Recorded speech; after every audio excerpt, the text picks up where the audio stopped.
recipe. And really the only tool we need is, I've got a plastic bag. You can put it in a cup or a bowl.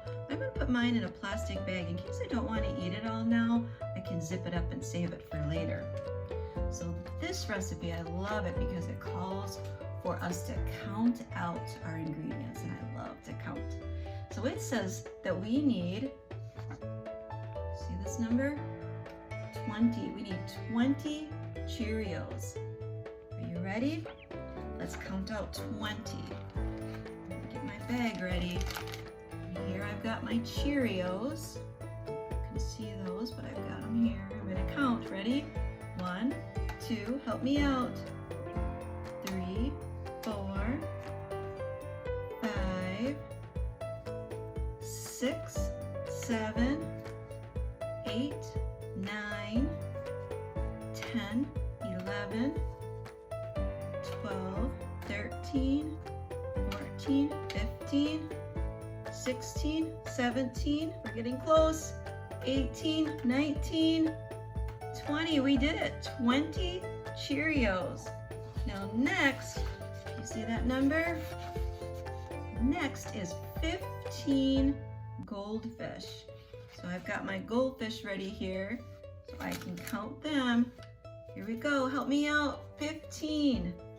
1, 2, 3, 4, 5, 6, 7, 8, 9, 10, 11, 12, 13, 14, and one more is 15.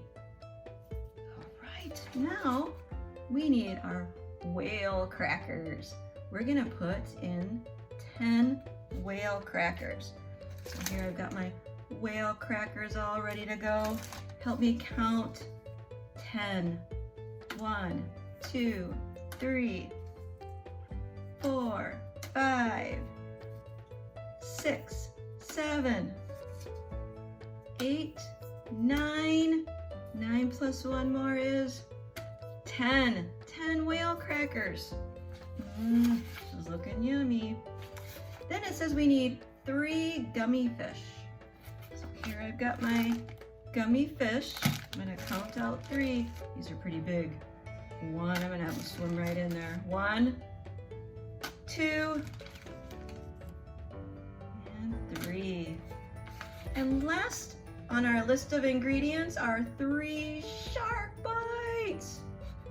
I've got those right here, my gummy sharks. And those swim in too. 1, 2, 3. We did it. I'm gonna close it up. Now, if you have some different food at home that you wanted to use, some things that you like better that you wanted to put in, you do that. Make it your own, okay? So I'm gonna put it in my bag. I think I'm gonna give it a little shake just to mix all that up. There's lots of colors, lots of different snacks in there. So there we go. I am ready for my Shark Week snack. I hope you enjoy it.